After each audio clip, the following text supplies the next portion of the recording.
คนเจ็บอยู่แผนกภายในของเบอร์หนึ่งเตียงเบอร์หาชื่อว่านางสุดาจันทไส้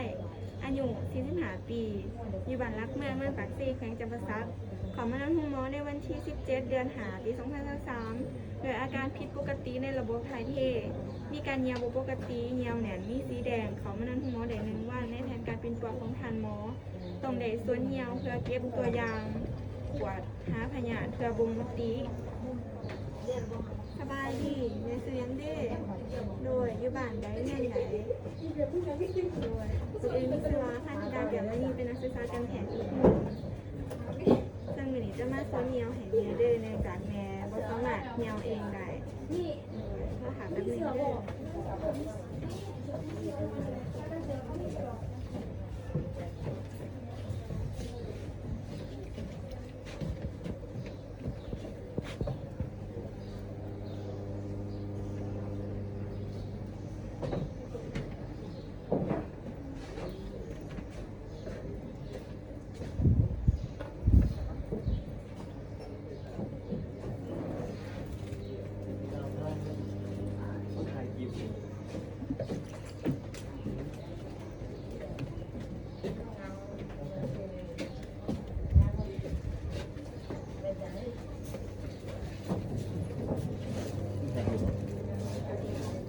เขาไม่อยากที่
แป้งหน่องเลย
หลังเรา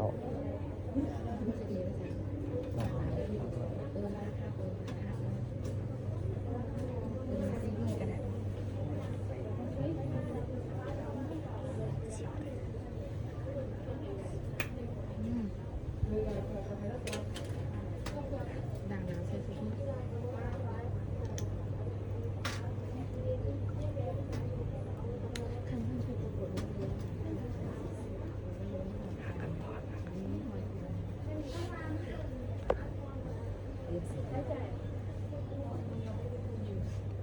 คุยทีเจอแล้วไม่สิมาอาร์ตอาร์ตอยู่ข้างหลังข้างหลังโมเดลที่ทุกคนเขามาไว้ห้องไหนด้วยท่าน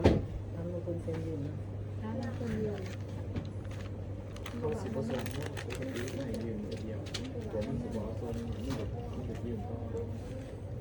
จะได้เขายืนเดียวยืนเดียว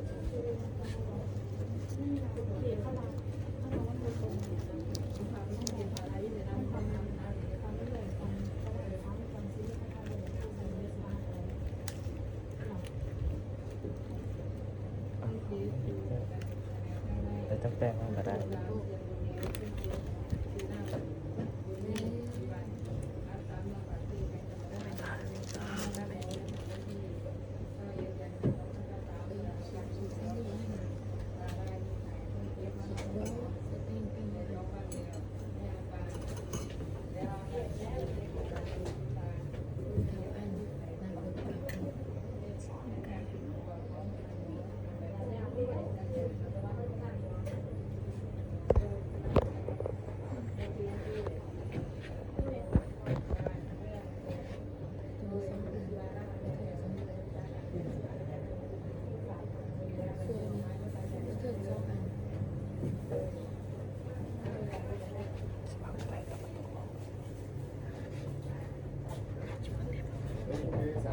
เราใช้เครื่อง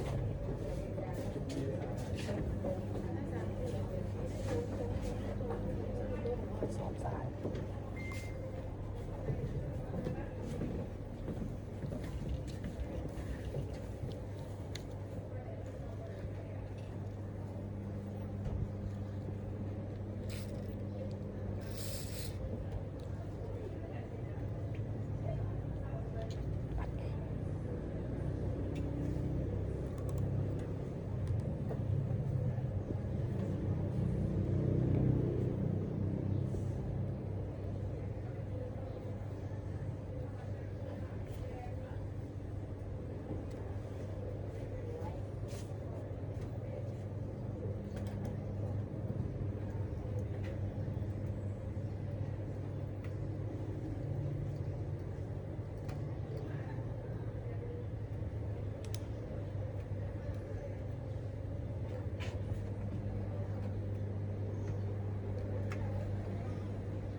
หลังจากนั้นอันนี้ใหม่หิมหน่อไก่ตู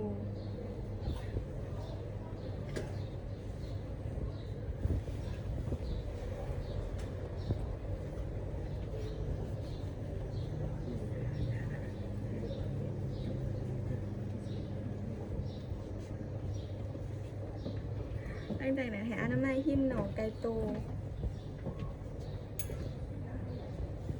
หิมหน่อไก่ตู ทิมในไก่โตทิมในไก่โตเซตผู้ที่จะสวน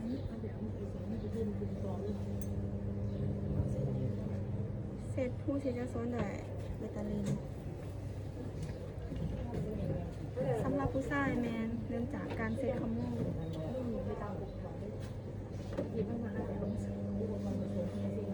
และเซตน้ำหุ่นปลายองศาเซตบริเวณองศา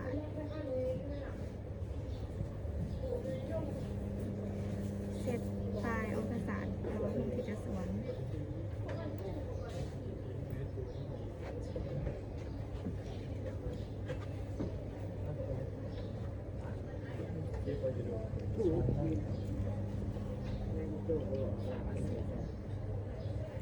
เซตวาสลินสำหรับผู้หญิงแมน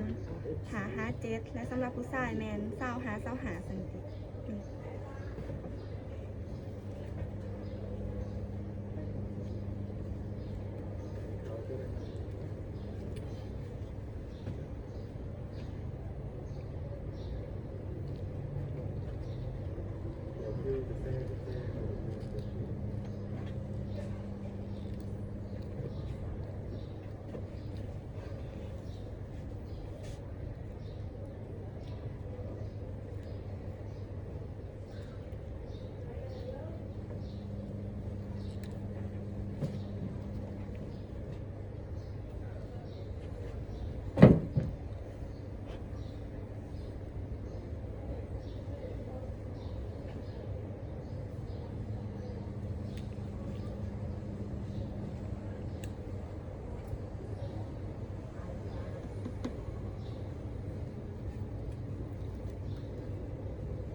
หลังจากนั้นเอาสกอตมาติด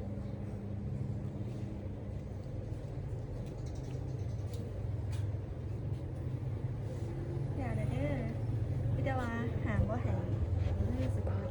หางว่าหายแม่ดึงซ้ายส่วนเหนียวของเองขันหากว่า ดึงเมื่อคืนมาว่ามือคืนโลกดึงซ้ายเป็นมากหามือโลก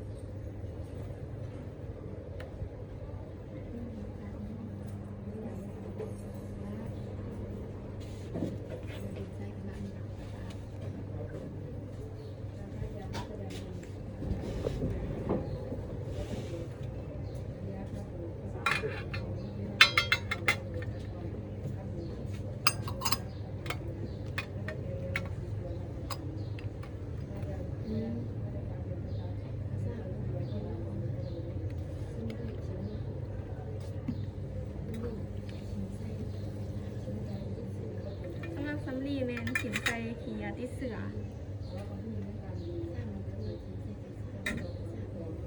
ซ้ำเหมือนทัวขิมใจกระซ้ำยาขาเสือขี่ยาแหลมคมแมนขิมใจขี่ยาติดทะเลกระปุกแล้วก็ขิมใจขี่ยาติดเสือ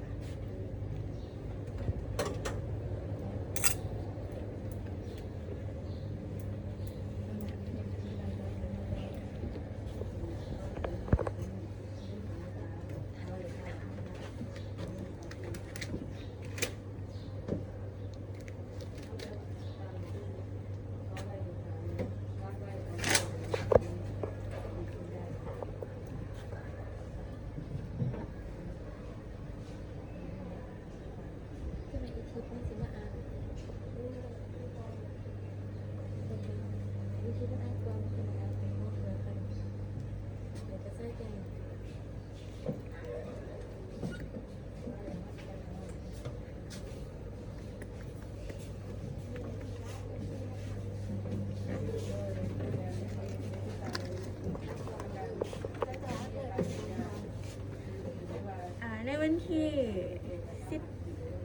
นที่19 เดือน5 ปี 2023ในเวลา4 โมงแรกได้ส่วนเยียวให้แก่คนเจ็บ ของเบอร์1เตียงเบอร์5เพื่อเก็บตัวอย่างเหี่ยวเพื่อกดพยาธิในขณะสวนบ่มีอาการแทรกซ้อนใดๆหลังการแย่ได้ให้สู้การศึกษา มีอีกเยอะวัคซีน